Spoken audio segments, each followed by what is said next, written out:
Bonsoir, bonsoir. Bienvenue dans cette nouvelle vidéo de formation avec le langage Python. Donc dans cette vidéo, on va voir la POO avec le langage Python. Donc ceux qui ne connaissent pas les notions de POO, avant même de commencer avec le code, nous on a fait une vidéo spéciale pour ça, pour vous montrer les notions de la POO dans la programmation, telles que les classes, les objets, l'encapsulation, l'héritage, le polymorphisme et l'abstraction. Donc dans cette vidéo, je vous montre comment faire la POO avec le langage Python. Donc sans plus tarder, on commence. Donc je vais mettre un commentaire ici. Je peux dire ici cours Python POO. POO, c'est la programmation orientée objet. Donc, pour créer, on commence avec les classes. Pour créer une classe avec le langage Python, on utilise ce syntaxe-là. Classe. Puis, on donne le nom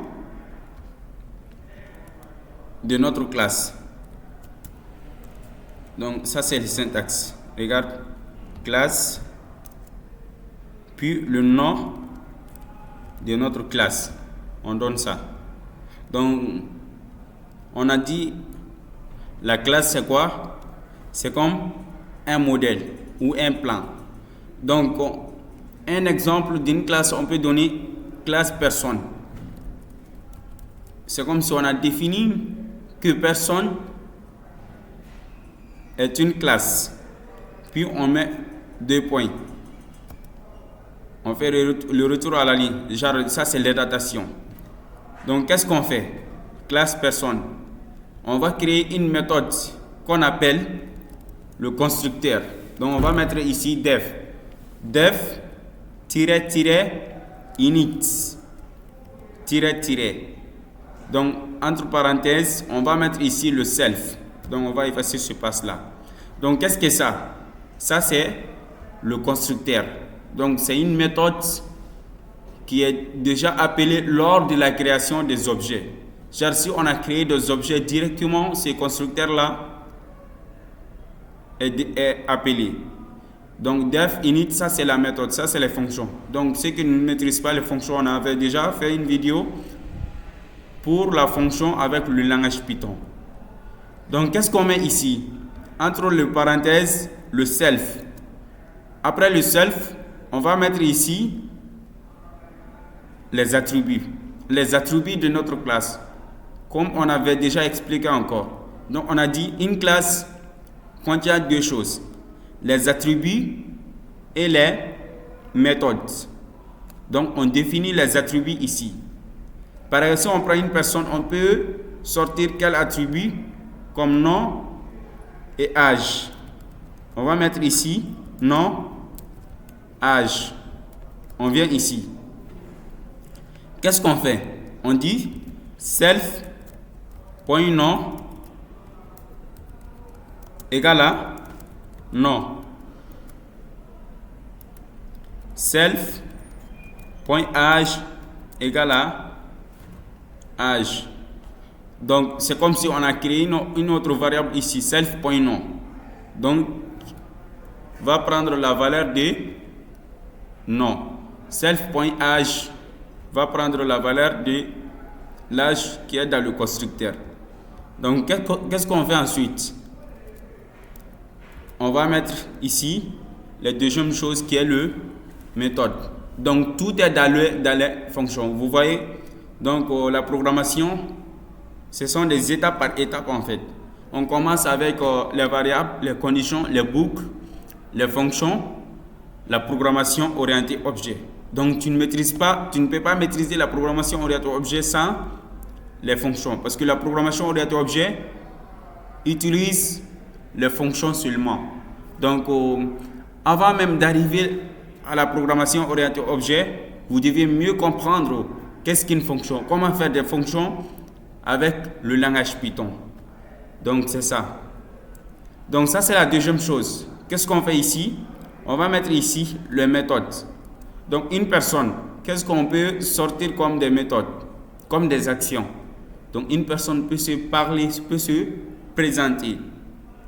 Donc, on va prendre une méthode comme se présenter. On va mettre ici le parenthèse. Toujours, on va mettre ici le self. Donc, le self, ça c'est le nom défini par langage même. Donc, ça dépend aussi des différents langages. Comme en Java, on a le mot this. Donc, en Python, c'est le self. On va mettre ici le 2 points. Puis, on fait le retour à la ligne. Donc, on peut écrire print. Print, ça permet d'afficher une instruction ou un message. Donc, print, je peux dire, je m'appelle. Je mets ici self.nom. Et j'ai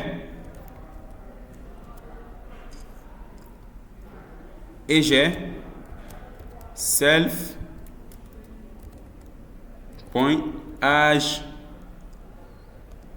1.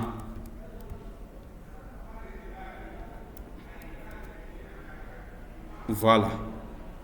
Donc ça c'est une méthode.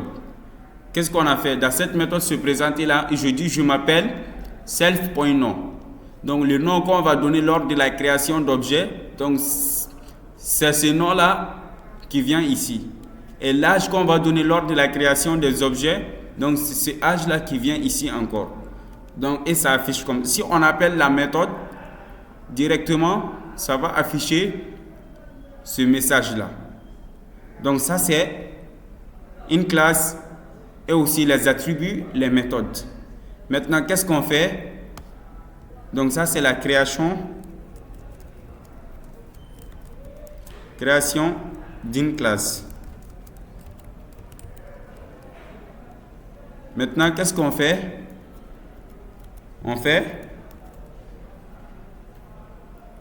On crée des objets. Création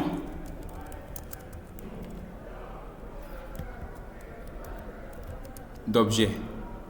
Qu'est-ce qu'on fait? Pour créer des objets en Python, on va mettre ici les noms des objets. Par exemple, notre classe c'est personne. On peut dire personne 1. Donc ça c'est un nom parlant. Personne 1 est égal à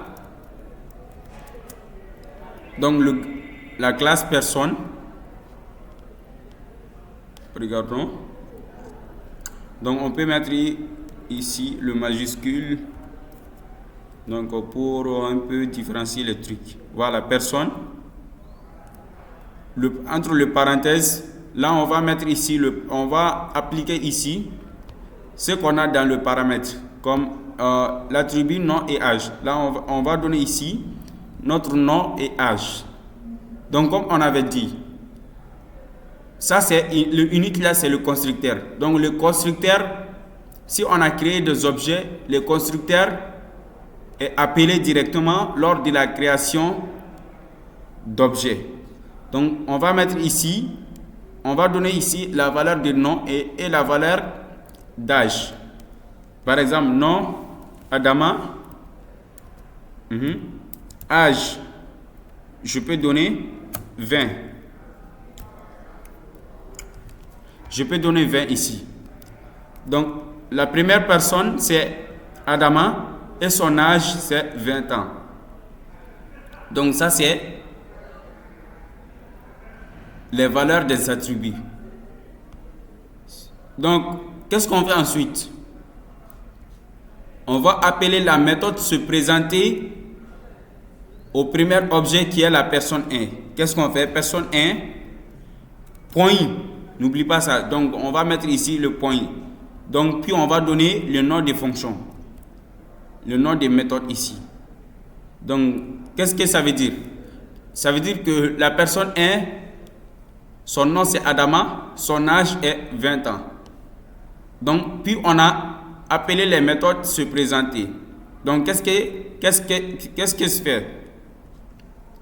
Donc la méthode se présenter va afficher je m'appelle, donc il va donner le nom qui est Adama, et va donner l'âge d'Adama ici. Donc si on exécute, vous voyez ici, voilà, je m'appelle, attendez, j'ai une petite erreur. Pourquoi ça n'a pas donné la valeur de nom et la valeur d'âge? Donc c'est une petite erreur ici. Je vois très bien. Donc on est en train de faire le f-string. Donc je dois faire ça. Voilà. Donc c'était ça le problème. Donc maintenant ça va afficher la bonne valeur. Voilà. Regardons ici. Je m'appelle Adama et j'ai 20 ans. Donc c'est ça.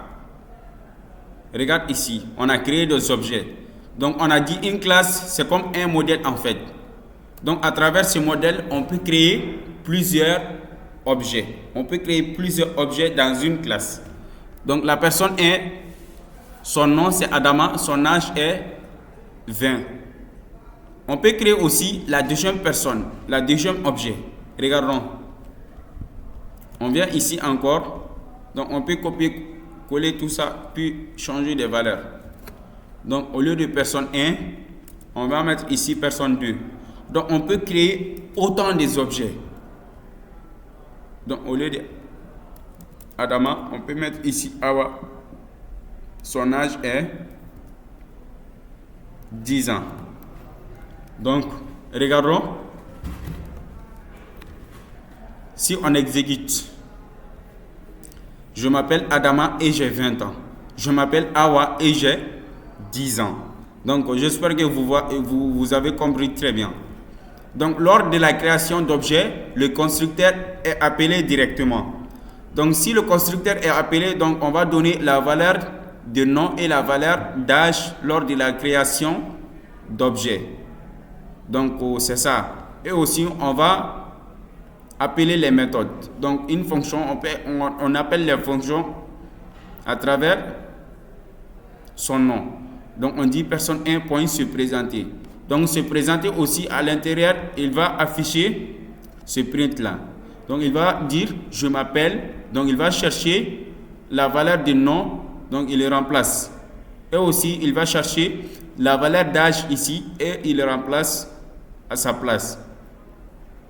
Voilà, ça c'est la création d'une classe et l'objet. Et aussi on peut créer autant des objets ici. Donc c'est ça l'importance même de la programmation orientée objet. Donc c'est ça l'importance. À travers une classe, à travers un modèle, on peut créer beaucoup des objets. On peut faire l'instance de beaucoup des objets. Donc c'est ça l'importance de la programmation orientée objet. Donc regardons ici, on a donné les valeurs ici. On a donné les valeurs directement aux paramètres. Mais on peut donner aussi avec la demande. Regarde, on peut dire non-user égale à input, entrez votre nom. Voilà. Donc puis au lieu de donner la valeur directe, si on ne connaît pas la valeur, on demande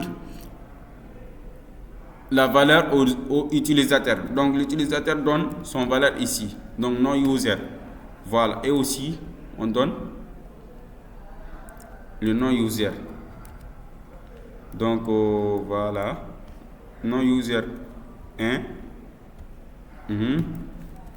et non user 2. Donc pour la deuxième personne aussi. Non user 2.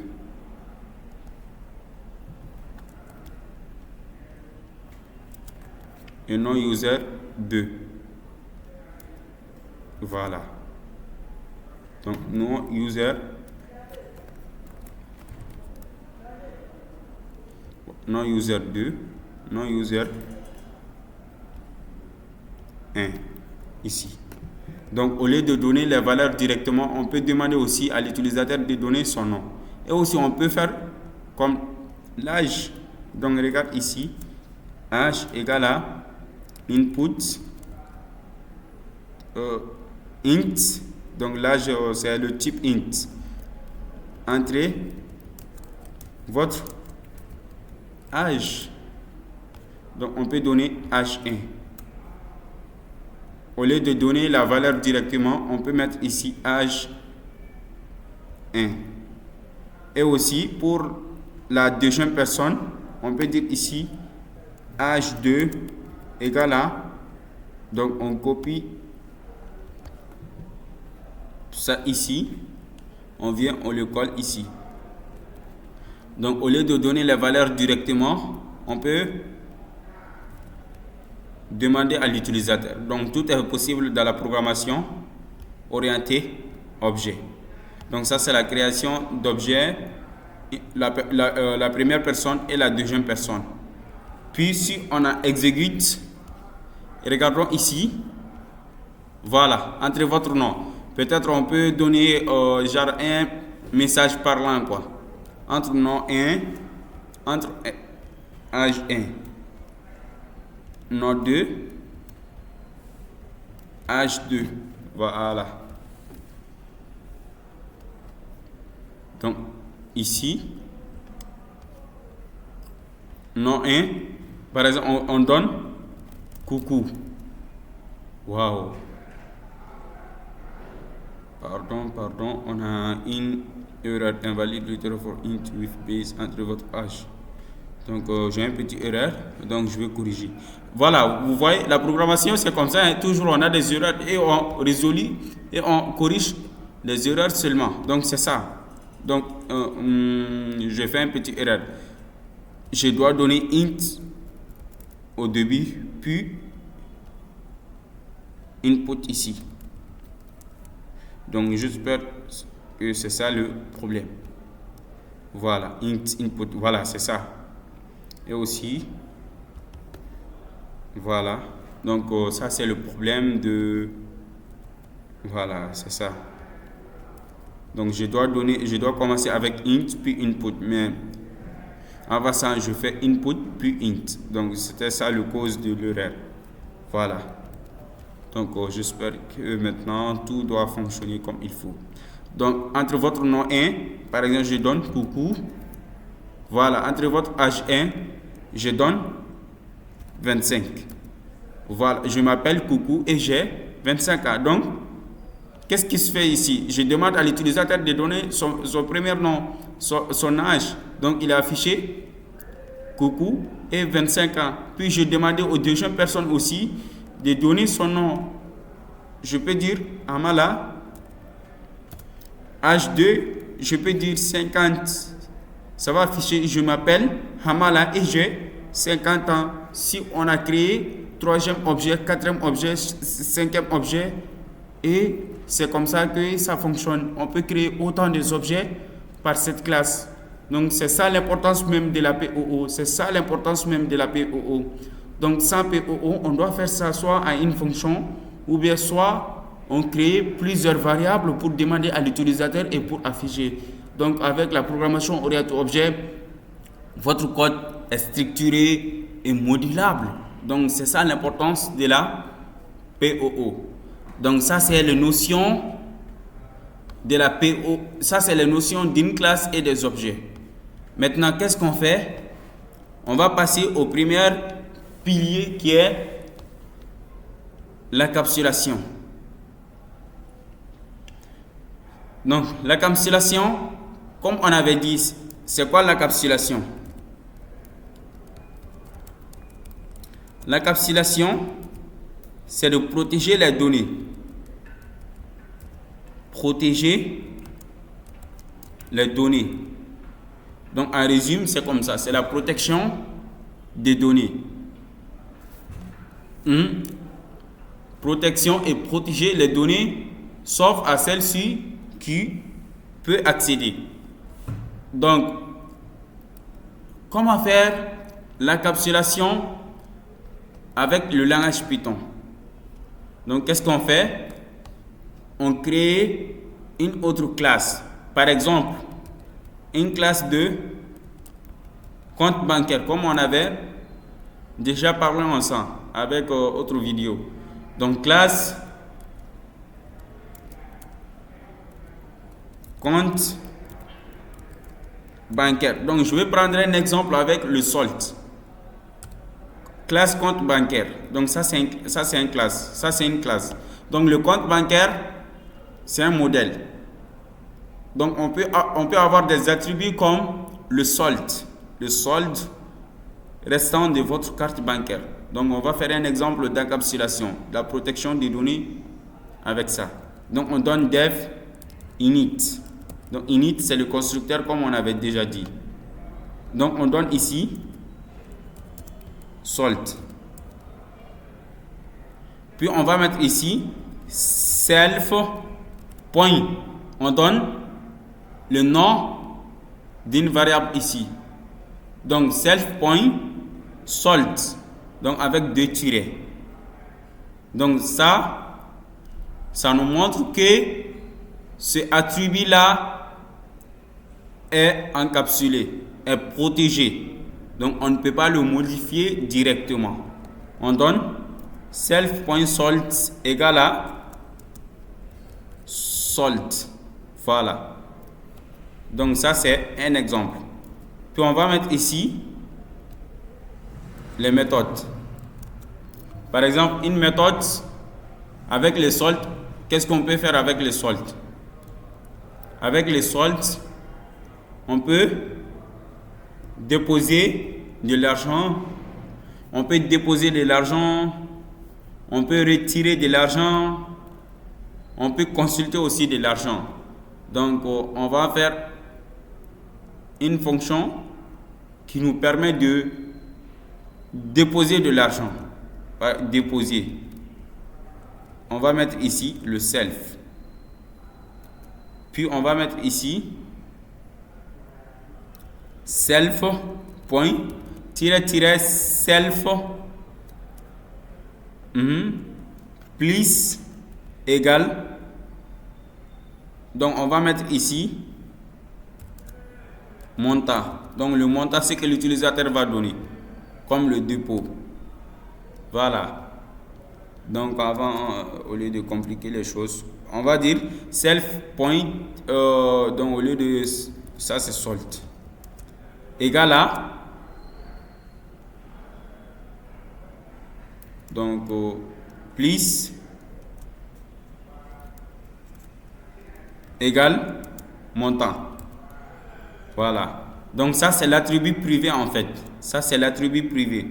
Donc je vais en commentaire attribut privé. Qu'est-ce qui nous montre que ce attribut là est privé? Parce qu'on a ces signes là. Si on a ces signes là, ça veut dire que c'est encapsulé, c'est protégé. Donc attribut privé. Donc on a fait une méthode qui nous permet de déposer de l'argent. Et aussi on va faire une méthode qui nous permet de retirer de l'argent, retirer. Donc on va mettre ici retirer. On va mettre ici le self. Donc le montant aussi, parce que on va retirer de l'argent. Donc on doit donner un attribut montant.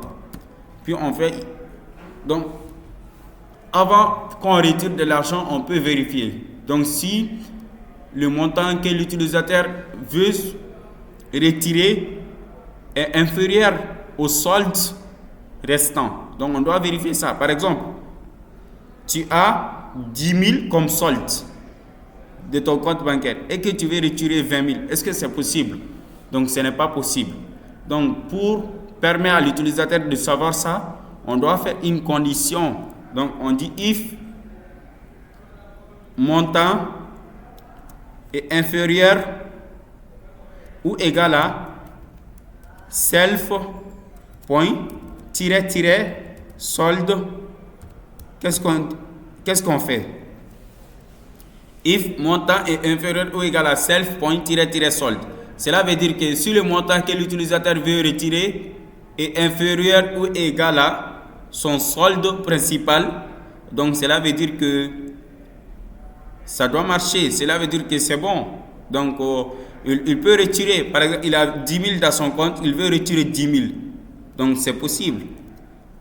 Il a 10 000 dans son compte, il veut retirer 5 000. Donc, c'est possible aussi. Donc, qu'est-ce qu'on fait? On peut retirer de l'argent. Donc, si on a retiré de l'argent, qu'est-ce qu'on fait ici?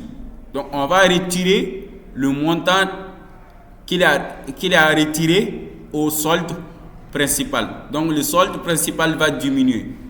On dit self.solde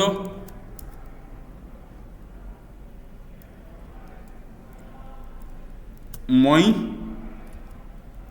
égal à montant. Voilà. Donc, on a soustrait le solde principal au montant. Donc, le reste, ça... Voilà, c'est ça. Donc, else, ça veut dire sinon. Donc, sinon, cela veut dire que si montant que l'utilisateur veut retirer est supérieur à self.solde. Donc, ça ne doit pas fonctionner. Cela veut dire que ce n'est pas bon. Par exemple, tu as 10 000 dans ton compte et que tu veux retirer 20 000. Est-ce que c'est possible? Donc, ce n'est pas possible. On doit contrôler tout ça. Donc, on dit print. Donc, là, on va afficher une alerte. On va faire une alerte. On va afficher un message d'erreur. On peut dire le montant est trop élevé. Donc, le montant est trop élevé. On peut afficher ce message. Donc, c'est ça. Donc, ça, c'est la méthode retirée. Donc, on peut faire une autre méthode. Donc, ça, c'est pour déposer de l'argent et aussi pour retirer de l'argent. Donc, on dépose directement. Lors de la retrait, on contrôle. Est-ce que ce que l'utilisateur veut retirer est inférieur ou égal à le solde principal dans son compte? Donc, si c'est ça, on soustrait. Donc, on soustrait le montant au solde. Donc, sinon, cela veut dire que si c'est supérieur à ça, donc on affiche un message. Le montant est trop élevé. Le montant est trop élevé. Voilà. Donc, c'est juste un message ici. Donc, on n'a pas besoin de f-string. Donc, on peut faire aussi le troisième méthode qui est consulter ou bien afficher solde. Afficher solde. Donc, toujours, on va faire le self. On va afficher print. Print le solde actuel. Le solde actuel est... On va faire le f-string ici. Donc, cela va afficher le solde actuel. Donc, le solde actuel est self.solde. Donc, l'encapsulation, c'est de protéger les données. Genre, on est en train de protéger le solde. Donc, si vous voyez ces deux tirets là, donc cela veut dire que ce attribut là est protégé, est privé. Donc, on ne peut pas le modifier directement, soit en une action comme déposer de l'argent ou retirer. Donc, sinon, ou consulter. Donc, sinon, on ne peut pas le modifier directement. Par exemple, tu as 10 000 dans ton compte et que tu veux modifier directement à 100 000 francs. Donc, ça, c'est impossible. Voilà. Donc, on a ces trois méthodes-là. Méthode déposer, méthode retirer et fonction afficher solde principal. Donc, le solde actuel est, ou bien le solde principal est self.solde. Voilà, c'est ça l'encapsulation. Donc, l'encapsulation, c'est solde. Donc, ça, c'est pour l'attribut privé. Voilà, c'est ça. Donc, vous voyez, ça, c'est le compte bancaire. On a la méthode déposer, retirer et afficher solde. Donc, la programmation, c'est comme ça en fait. La programmation, c'est de transformer le métier réel, genre le besoin réel. Donc, ce qu'on a, le métier réel, le métier dans la vie réelle, donc on va transformer ça au code. On va transformer ça à une application donc, qui va exécuter aussi dans les appareils. Donc, c'est ça. Donc, ça, c'est la création des classes comme ça, avec l'encapsulation solde. Maintenant, on va créer des objets. Donc, pour créer des objets aussi, comme on a créé une classe compte bancaire, on va créer des objets comme compte 1, par exemple, ou bien compte seulement. Compte égal à, on va donner le nom de classe, puis on va faire ça. On a le solde ici, donc on doit donner la valeur de solde au constructeur. Soit on demande à l'utilisateur ou soit on donne le solde au principal ici. On peut dire le solde principal est 10 000. Ici. On vient ici. Le solde principal est 10 000, n'est-ce pas? Maintenant, qu'est-ce qu'on fait? On va déposer, par exemple, compte, point, déposer. On va faire un dépôt de 5 000 francs. On a fait un dépôt de 5 000 francs. Puis, on va faire un retrait de 5 000 francs. Puis, on va consulter, afficher les soldes. Maintenant, qu'est-ce que ça nous affiche? Attends, je vais mettre tout ça en commentaire pour que vous puissiez mieux voir. Voilà. Maintenant, qu'est-ce que ça affiche?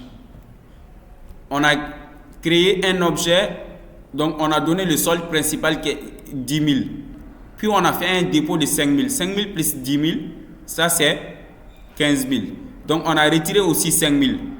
5 000 moins 15 000 moins 5 000, c'est 10 000. Donc on a affiché le solde. Donc ça doit afficher, le solde principal est 10 000. Donc je peux dire ici 10 000 francs CFA ou euros comme ça. Francs CFA. Voilà. Donc je peux clear. Puis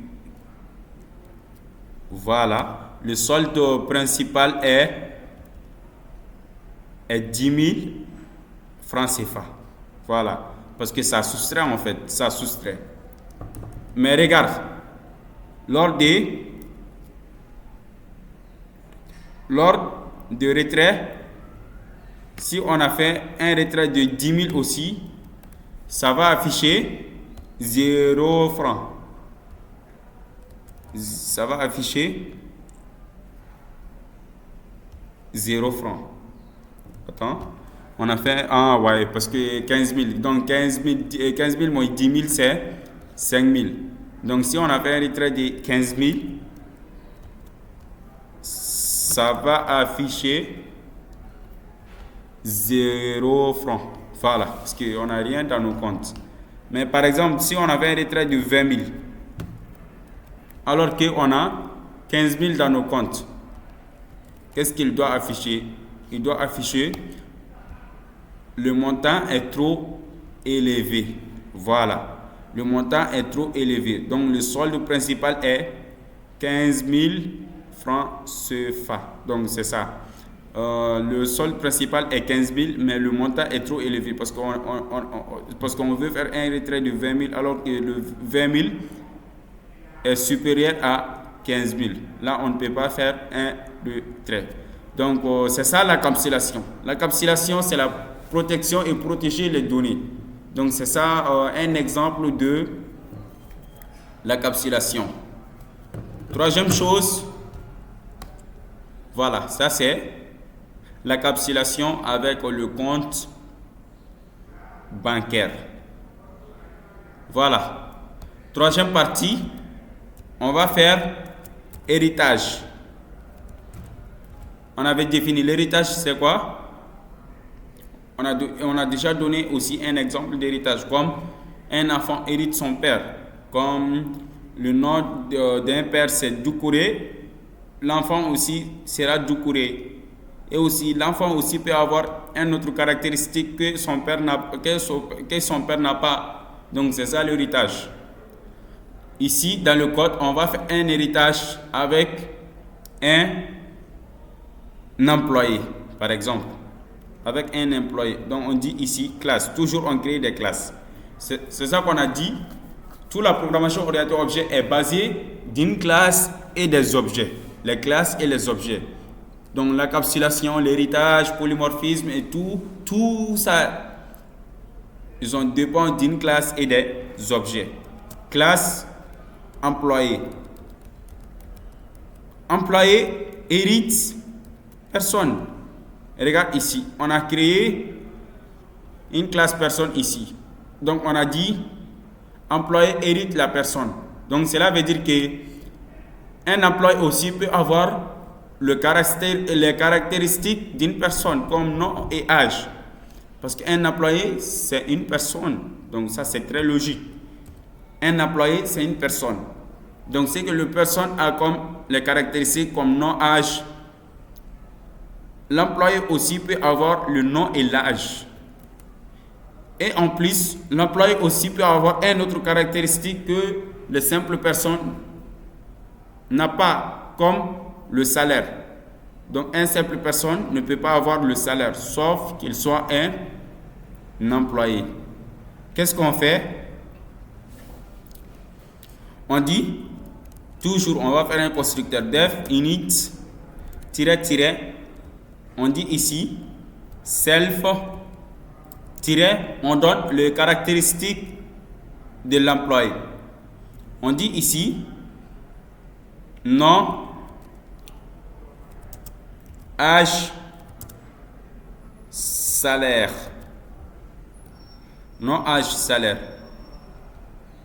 Après ça, qu'est-ce qu'on fait? Il faut donner une instruction qui montre que l'employé va prendre aussi les caractéristiques d'une classe personne. Donc c'est là on utilise le super. Le super, ça veut dire global en fait quoi. Donc super point, qu'est-ce qu'on fait? Super point init. Super point init, nom et âge. Donc cela veut dire que la classe personne a une caractéristique nom et âge. Puis on a dit la classe employé, les caractéristiques de la classe employée. Les caractéristiques de la classe employée va être le super, genre la classe principale, la classe parent de employé. Donc c'est que l'employé a hérité qui est la personne, donc le nom et l'âge c'est la même. Donc cela veut dire que l'employé aussi va avoir un nom et un âge. Qu'est-ce qu'on fait? On va faire une méthode, genre les fonctions des employés. Def se présenter. Def se présenter. Donc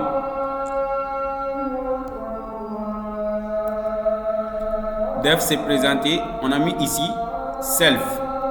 Puis on va mettre ici super point. Parce que ça c'est les méthodes. Ça c'est la méthode de la classe parent qui est la personne. Donc toujours on va mettre ici le super. Super, cela veut dire que la classe, on est en train d'utiliser les attributs et les caractéristiques de la classe parent. Super point se présenter. On est en train de super point se présenter. Cela veut dire que se présenter là est sortir de la caractéristique de la classe parent qui est la personne. Et aussi, c'est nom et âge, cela veut dire que est sorti de la classe parent, qui est la personne. Donc super point se présenter. Puis on dit, please. On dit ici print, on affiche. Je suis un employé et mon salaire est salaire franc CFA. On va mettre ici le F string. Voilà. Donc ça c'est l'héritage. Un employé hérite la personne. Cela veut dire que l'employé aussi, c'est la personne. Donc l'employé va avoir le nom et l'âge. Et ce nom et l'âge est sortir aux caractéristiques de la personne, de la classe principale, qui est la personne. Donc cela signifie le super. Et aussi, on a une méthode de se présenter aux employés. Donc cette méthode-là aussi est sortir de la classe parent de la personne se présenter. Je suis un employé et mon salaire est self.salaire 1.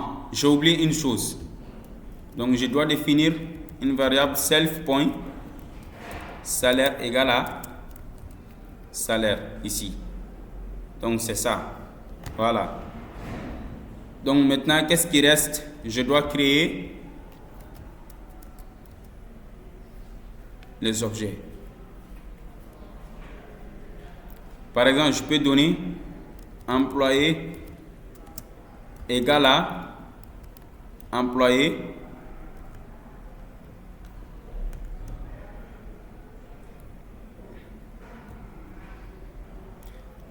égale à employé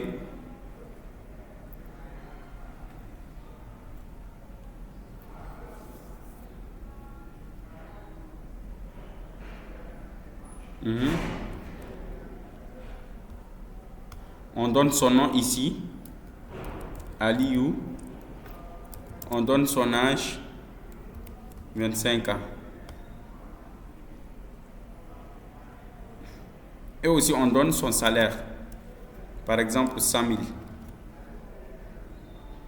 Puis on dit employé point se présenter. Voilà. Si l'employé se présentait, ça va afficher je suis un employé et mon salaire est 100 000 francs CFA. Donc je vais mettre tout ça en commentaire pour que ça a bien fonctionné lors de l'exécution.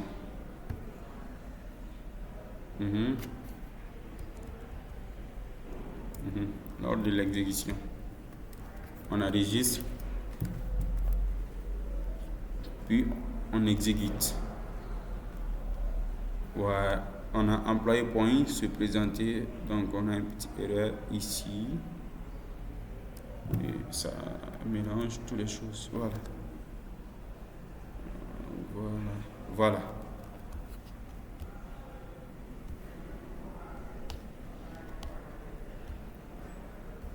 Voilà, je suis un employé et mon salaire est 100 000 francs CFA. Donc je m'appelle Aliou et j'ai 25 ans. Je suis un employé et mon salaire est 100 000 francs CFA. Donc on a créé un objet employé. Employé ici. Son nom c'est Ali, son âge 25, son salaire est 100 000. Donc un employé aussi peut se présenter. Mais la présentation de employé et la présentation de la personne, c'est pas la même chose. Regarde ici, on a une méthode de se présenter. Je m'appelle et j'ai H1.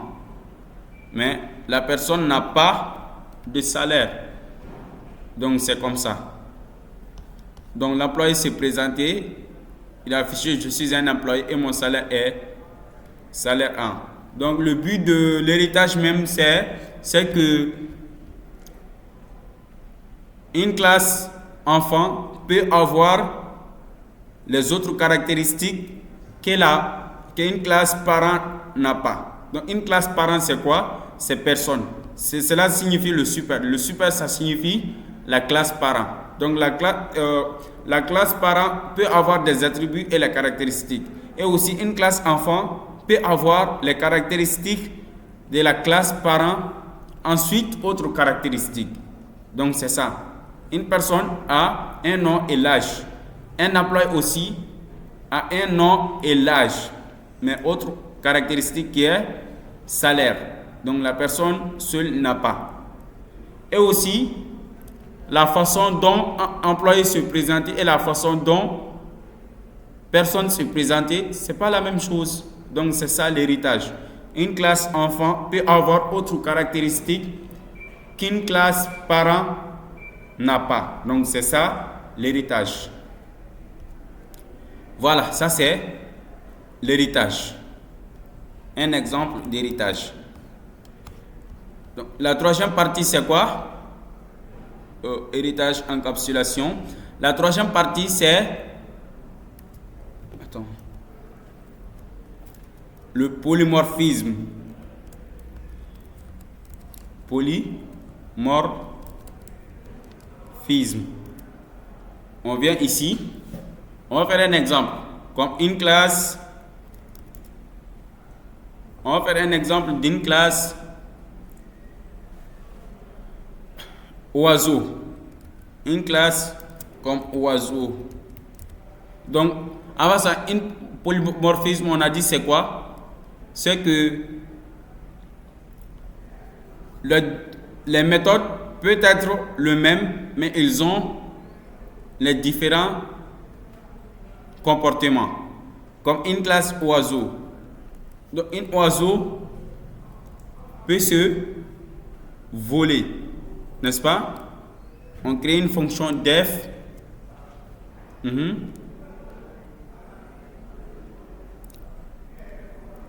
Voler. On va mettre ici self. Point. On va créer une fonction qui affiche l'oiseau vole. Par exemple, l'oiseau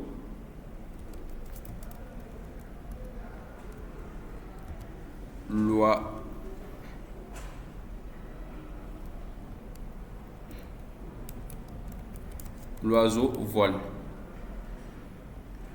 Et aussi, on peut avoir une classe avion.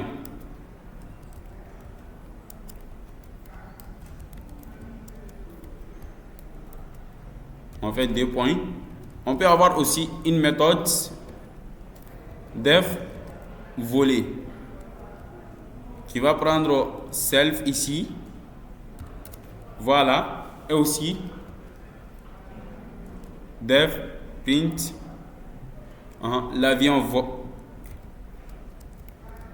l'avion décolle. Voilà. Puis on va faire voilà, c'est ça. Puis on va créer une fonction def faire voler.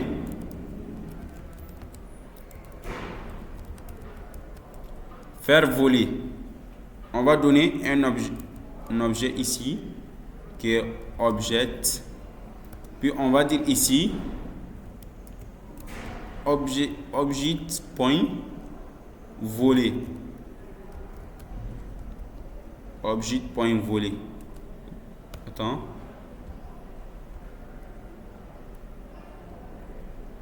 Voilà, objet point voler. Voilà, ça c'est une méthode. Ici, on va créer des objets. Donc c'est un petit test. Pour créer les objets, on va créer un objet oiseau point égal à On va prendre oiseau et avion. On va prendre avion ici.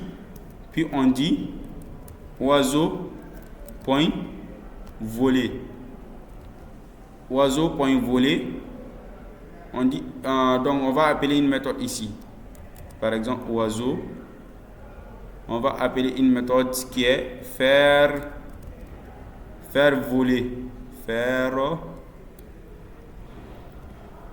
tirer, c'est pas le point, c'est tirer. Faire. Attends. C'est l'erreur dans mon ordinateur. Attends. Ici. Faire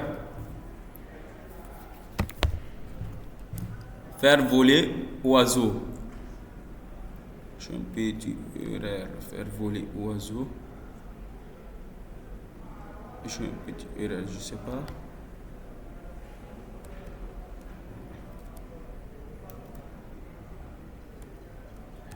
Oiseau point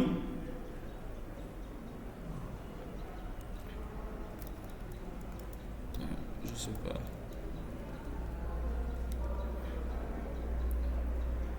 Attendons.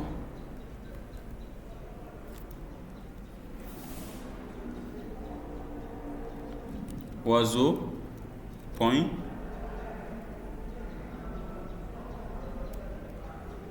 voler.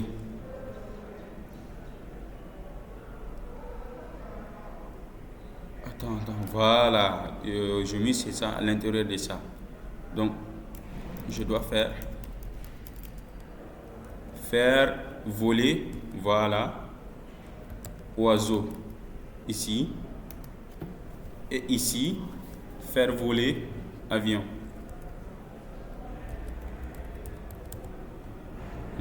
Faire voler avion. Voilà, si on a exécute, voilà. C'est ça le polymorphisme. On a deux classes qui ont le même méthode, qui ont le même action, voler, mais ils ont différents mais ils ont le différent comportement. Genre, oiseau vole, mais l'avion aussi décolle. Donc, mais les deux méthodes, le nom c'est voler, mais ils ont les différents comportements ici. Donc, si on exécute, regardons.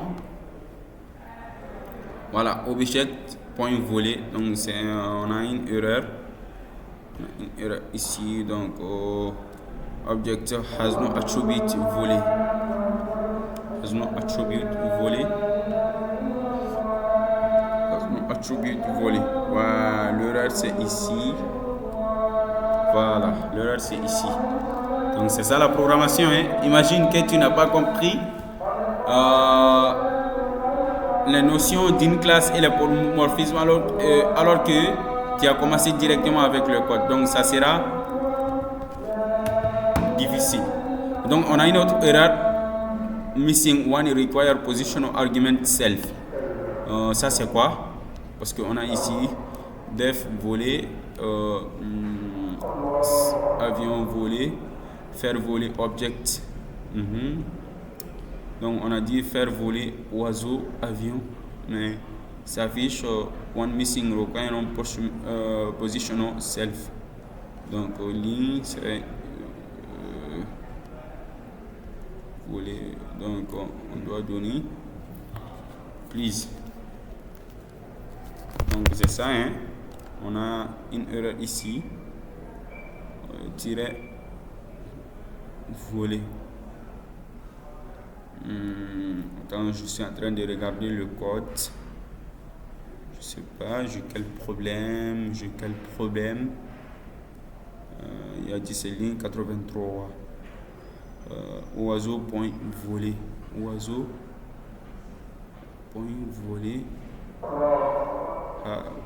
Missing one required position argument self. Ici 83. Donc je dois donner ici self. Donc c'est pas ça. Je sais pas c'est quel problème. Je sais pas. Attendons ici. C'est quel problème? Donc ça peut prendre un peu de temps.